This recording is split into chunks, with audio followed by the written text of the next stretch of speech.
ഇന്ന് നമ്മൾ ഇഫ്താർ സ്പെഷ്യൽ റെസിപ്പിയാണ് കേട്ടോ തയ്യാറാക്കി കാണിക്കുന്നത്. അപ്പോൾ നമുക്ക് നോക്കാം എങ്ങനെയാണ് ഈ ഒരു റെസിപ്പി തയ്യാറാക്കുന്നതെന്ന്. ചൂടായ പാനിലോട്ട് ഒരു 1.5 ടേബിൾ സ്പൂണോളം ഓയിൽ ഒഴിച്ച് കൊടുക്കുക. ഏത് ഓയിലായാലും പ്രശ്നമില്ല കേട്ടോ. അപ്പോൾ ഓയിൽ നല്ലതുപോലെ തന്നെ ചൂടായി വന്നിട്ടുണ്ട്. ഇതിനകത്തോട്ട് നമ്മൾ വലിയ ജീരകമാണ്, അതായത് നമ്മുടെ പെരിഞ്ജീരകം ഉണ്ടല്ലോ, അതാണ് ഇട്ട് കൊടുത്തത്. അപ്പോൾ അതെല്ലാം പൊട്ടി വന്നിട്ടുണ്ട്. ഇതിനകത്തോട്ട് നമ്മൾ 2-3 അല്ലി വെളുത്തുള്ളി ഇതുപോലെ അരിഞ്ഞതും കൂടി നമ്മൾ ഇതിനകത്തോട്ട് ആഡ് ചെയ്ത് കൊടുക്കണം. അപ്പോൾ അതെല്ലാം മൂത്ത് വന്നപ്പോൾ നമ്മൾ സവാള, ഒരു 2 സവാള, മീഡിയം വലിപ്പമുള്ള 2 സവാള ചോപ്പ് ചെയ്തും 2 പച്ചമുളക് കട്ട് ചെയ്തും കൂടെ ആഡ് ചെയ്ത് കൊടുത്തിട്ട് കുറച്ച് ഉപ്പും കൂടെ ചേർത്ത് കൊടുത്ത് നമുക്ക് ഇതിനെ ഒന്ന് സോർട്ട് ചെയ്തെടുക്കണം. ആവശ്യത്തിനുള്ള ഉപ്പ് ചേർത്ത് കൊടുത്തിട്ടുണ്ട്. ഇനി നമുക്ക് നല്ലതുപോലെ തന്നെ ഒന്ന് മിക്സ് ചെയ്തെടുക്കാം. എന്നിട്ട് ഈ സവാള നല്ലതുപോലെ തന്നെ ഒന്ന് വഴറ്റിയെടുക്കണം. നല്ലൊരു ഫ്ലേവറിന് വേണ്ടിയിട്ട് കുറച്ച് കറിവേപ്പിലയും കൂടി നമുക്ക് ഇതിനകത്തോട്ട് ഇട്ട് കൊടുക്കാം. നല്ലൊരു ഫ്ലേവറാണ് നമ്മൾ കറിവേപ്പില ആഡ് ചെയ്ത് കൊടുത്താൽ. എന്നിട്ട് നല്ലതുപോലെ തന്നെ വീണ്ടും മിക്സ് ചെയ്ത് കൊടുക്കുക. ഒന്നങ്ങ് വഴന്ന് വന്നാൽ നമ്മൾ ഇതിനകത്തോട്ട് ടൊമാറ്റോ കച്ചപ്പാണ് ആഡ് ചെയ്ത് കൊടുത്തിരിക്കുന്നത്. കുറച്ച് മാത്രമേ ആഡ് ചെയ്ത് കൊടുത്തിട്ടുള്ളൂ. ഞാൻ കാണിച്ചു തരാം. ഈ ഒരു പേസ്റ്റാണ് കേട്ടോ ഞാൻ ആഡ് ചെയ്ത് കൊടുത്തിരിക്കുന്നത്. നിങ്ങളുടെ കയ്യിൽ ടൊമാറ്റോ കച്ചപ്പ് ഇല്ലെങ്കിൽ സോസ് ആഡ് ചെയ്ത് കൊടുത്താലും മതി. അതല്ലാന്നുണ്ടെങ്കിൽ തക്കാളി, ഒരു 1/4 ഭാഗം തക്കാളി കട്ട് ചെയ്ത് ആഡ് ചെയ്ത് കൊടുത്താലും മതി കേട്ടോ.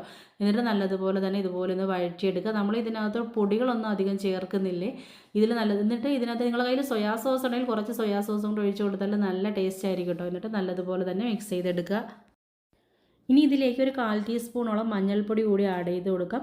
അതുപോലെ തന്നെ നമുക്ക് ഇതിനകത്തോട്ട് ഒരു 1/4 ടീസ്പൂണോളം കുരുമുളക് പൊടി കൂടി ആഡ് ചെയ്ത് കൊടുക്കാം. നമ്മൾ വേറെ മസാലപ്പൊടികളൊന്നും തന്നെ ആഡ് ചെയ്ത് കൊടുക്കുന്നില്ല കേട്ടോ.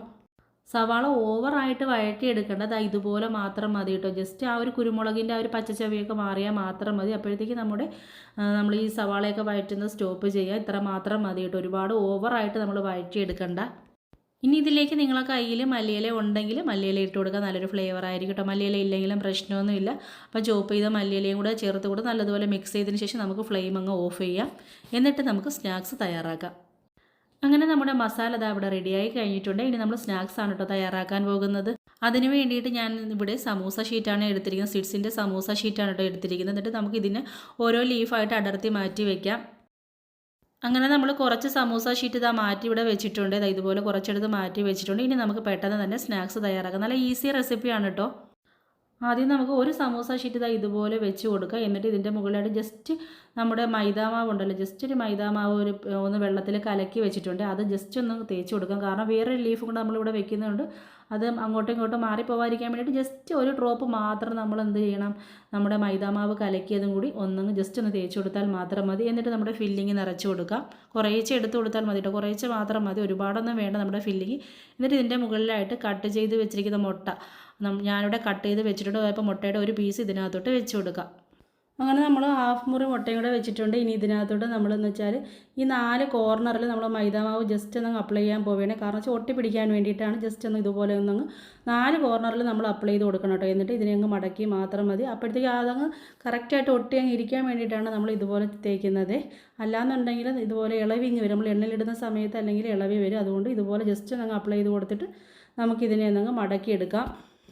ഞാൻ കാണിച്ചു തന്ന രീതിയിലാണ് കേട്ടോ. ഇതുപോലെയാണ് മടക്കി എടുക്കാനുള്ളത്. അപ്പം ഒരെണ്ണം ഇവിടെ റെഡി ആയിട്ടുണ്ട്. നമുക്ക് അടുത്തതും കൂടി ഇതുപോലെ ആക്കിയെടുക്കാം. നല്ല സിമ്പിളാണ്, അതുപോലെ തന്നെ എളുപ്പം തട്ടിക്കൂട്ടൊരു പരിപാടിയാണ് കേട്ടോ.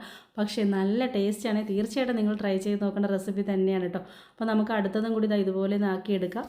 നമുക്ക് സമൂസ ലീഫിൽ മാത്രമല്ല കേട്ടോ, നമുക്ക് ബ്രെഡിലും ഇതുപോലെ ചെയ്യാവുന്നതേ ഉള്ളൂ. ബ്രെഡാണെങ്കിൽ നമുക്ക് ഒരു പീസ് മാത്രം മതി. സമൂസ ലീഫാണെങ്കിൽ നമുക്ക് 2 എണ്ണം വേണം. ബ്രെഡിൻ്റെ റെസിപ്പി, ബ്രെഡ് കൊണ്ടുള്ള റെസിപ്പി ഞാൻ ചെയ്തിട്ടുണ്ട്. അതിൻ്റെ ലിങ്ക് വേണമെങ്കിൽ ഞാൻ ഡിസ്ക്രിപ്ഷനിൽ കൊടുത്തിരിക്കാം. അത് കുറച്ചും കൂടി പ്രയാസമെന്ന് പറയാൻ പറ്റില്ല. പക്ഷേ ഇത് നല്ല ഈസി വേ ആണ് കേട്ടോ. അപ്പോൾ നല്ല ടേസ്റ്റുമാണ്. ബ്രെഡിനേക്കാളും നല്ല ടേസ്റ്റാണ്. ബ്രെഡാണെങ്കിൽ കുറച്ച് എണ്ണ കുടിക്കും, പക്ഷേ ഇതുപോലെ സമൂസ ലീഫാണെങ്കിൽ അധികം എണ്ണ കുടിക്കില്ല കേട്ടോ. അപ്പോൾ തീർച്ചയായിട്ടും നിങ്ങളിത് ട്രൈ ചെയ്ത് നോക്കേണ്ട റെസിപ്പി തന്നെയാണ്. നല്ല ടേസ്റ്റാണ്. തീർച്ചയായിട്ടും എല്ലാവർക്കും ഇഷ്ടമാകും. അപ്പോൾ എളുപ്പത്തിൽ നമുക്ക് തയ്യാറാക്കാൻ പറ്റുന്ന ഒരു ഇഫ്താർ സ്നാക്സ് തന്നെയാണ് കേട്ടോ ഇത്. നിങ്ങളിത് ഒരു വട്ടം ട്രൈ ചെയ്ത് നോക്കിയാൽ മിക്ക ദിവസവും നിങ്ങളുടെ വീട്ടിലെ ഇഫ്താർ സ്പെഷ്യൽ ഇത് തന്നെയായിരിക്കും കേട്ടോ. എളുപ്പമാണ്. വീട്ടിലുള്ളവർക്ക് എളുപ്പത്തിൽ തയ്യാറാക്കി കൊടുക്കാൻ പറ്റുന്നൊരു റെസിപ്പി തന്നെയാണ്. അപ്പോൾ എല്ലാവരും ട്രൈ ചെയ്ത് നോക്കണേ. ബാക്കിയും കൂടി നമുക്കിത് ഇതുപോലെ ഒന്ന് ആക്കിയെടുക്കാം. അങ്ങനെ ബാക്കിയുള്ള സമൂസ ലീഫിലും കൂടി നമ്മൾ ഇതുപോലെ ആക്കി എടുത്തിട്ടുണ്ടെങ്കിൽ നമുക്ക് ഇതിനെ ഫ്രൈ ചെയ്തെടുക്കാം. ചൂടായ പാനിലോട്ട് ഫ്രൈ ചെയ്തെടുക്കാൻ ആവശ്യമായ ഓയിൽ ഒഴിച്ചു കൊടുത്തിട്ടുണ്ട്. ഇനി നമുക്ക് ഓയിൽ നല്ലതുപോലെ തന്നെ ചൂടായി വന്നു കഴിഞ്ഞാൽ പെട്ടെന്ന് തന്നെ ഫ്രൈ ചെയ്തെടുക്കാം. ഒരു മീഡിയം ടു ലോ ഫ്ലെയിമിൽ ഇട്ടിട്ടാണ് കേട്ടോ ഫ്രൈ ചെയ്തെടുക്കാം. ഒരുപാടങ്ങ് ലോ ഫ്ലെയിം ആക്കേണ്ട, അപ്പോഴത്തേക്ക് എണ്ണ പിടിക്കും. ഒരു മീഡിയം ഫ്ലെയിമിൽ ഇട്ടിട്ട് നമുക്ക് ഇതിനെ ഫ്രൈ ചെയ്തെടുക്കാം. തിരിച്ചും മറിച്ചിട്ട് നമ്മൾ ഇതിനെ ഫ്രൈ ചെയ്തെടുത്താൽ മതി. നല്ല ടേസ്റ്റാണ് കേട്ടോ. തീർച്ചയായിട്ടും നിങ്ങൾ ട്രൈ ചെയ്ത് നോക്കണേ. നല്ല ക്രിസ്പി ആൻഡ് ക്രഞ്ചി ആയിട്ടുള്ള ഒരു എഗ് പഫാണ്. നല്ല ടേസ്റ്റാണ്. തീർച്ചയായിട്ടും നിങ്ങൾ ട്രൈ ചെയ്ത് നോക്കേണ്ട റെസിപ്പി തന്നെയാണ്. എഗ് പഫ് തന്നെ വേണമെന്നില്ലല്ലോ, നമുക്ക് ഇതുപോലെ എഗ് പഫ് തയ്യാറാക്കുമെന്നതല്ലേ. ബാക്കിയുള്ളതും കൂടി ഞാൻ ഇതാ ഫ്രൈ ചെയ്തെടുത്തിട്ടുണ്ട്. ഇനി കുറച്ചും കൂടി നമ്മൾ ബാക്കി വെച്ചിട്ടുണ്ടല്ലോ, അതും കൂടി ഒന്നങ്ങ് ഫ്രൈ ചെയ്തെടുക്കാം. അങ്ങനെ നമ്മളിതാ എല്ലാം റെഡി ആയിട്ടുണ്ട്. അപ്പോൾ നിങ്ങൾ തീർച്ചയായിട്ടും ഈ ഒരു റെസിപ്പി തയ്യാറാക്കി നോക്കണം കേട്ടോ. ഈ ഒരു ഇഫ്താറിന് തയ്യാറാക്കാൻ പറ്റിയ ഈസി റെസിപ്പിയാണ്. എന്നാൽ കാണാൻ നല്ല മൊഞ്ചും കഴിക്കാനും നല്ല ടേസ്റ്റുമാണ്. അപ്പോൾ ഇൻഷാ അല്ലാഹ് ഇതുപോലെയുള്ള നല്ല നല്ല റെസിപ്പികളുമായിട്ടൊക്കെ നമുക്ക് വീണ്ടും കാണാം. അതുവരേക്ക് ടേക്ക് കെയർ, ബൈ.